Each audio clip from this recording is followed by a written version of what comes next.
This is Rick, and he has just opened his eyes inside a buried coffin. He does not know how he ended up here. There is barely more space than in a suitcase. The boards around him flex under his fingers, but do not give. The air is stale and warm. Most likely it was sealed in when the coffin was covered with soil. Without fresh oxygen, a person who weighs 60 kilograms has about 4 hours if he breathes slowly. If panic starts, less than 2 hours. Rick does not realize this and starts to panic right now. He jerks, sobs, grabs the coffin walls, and begins to shout. At first it is muffled, then full voice, tearing his throat until the noise makes his ears ring. Rick pounds and yells, but no one hears him. With his feet, he finds a pack down here. Inside are a cheap basic phone, a lighter, a single hard candy, and a plastic tracker band. The band does not blink at all. The phone has no signal, but it works. Rick turns on its light and sweeps the beam along the boards until his eyes adjust. The space is bare, unpainted wood, with tiny grains of fresh soil in the gaps. First he tries to call, then he writes a message, but sending stalls. No signal. Rick just lays the phone face up to light the ceiling. The battery should last a few hours.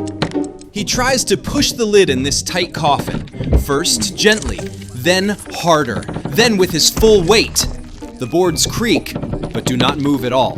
Rick braces his heels and heaves upward with shoulders, palms, and head. A crack in his wrist, sharp pain, and still nothing happens. About 60 centimeters of soil above press about 100 kilograms per square decimeter. The lid will not shift without strong machinery.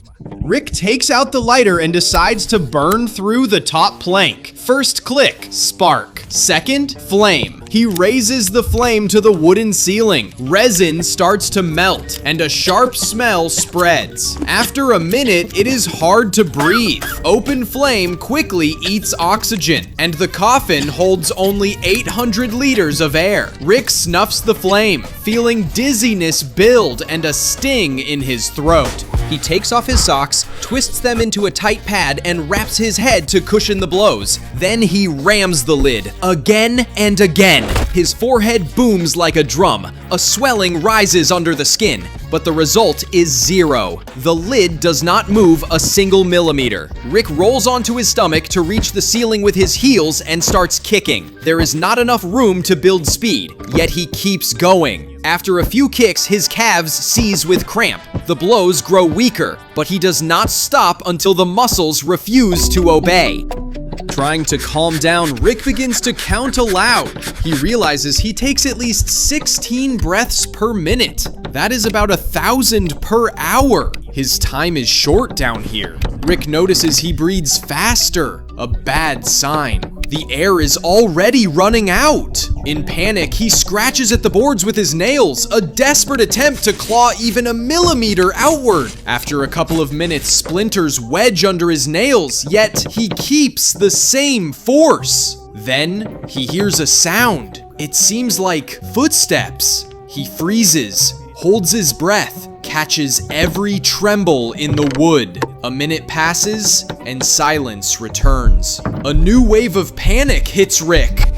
He pulls the tracker off his wrist and tries to press the button. Nothing happens. No sound, no light. Maybe the battery died long ago, or maybe it never even worked. Rick takes the candy, puts it in his mouth, and just lies there staring at the lid in front of him. At first he counts his breaths. Then he simply begins to sing a sad song he once heard in childhood. His voice grows quieter, but does not stop. It is the only thing he can do. Subscribe to him while he is breathing.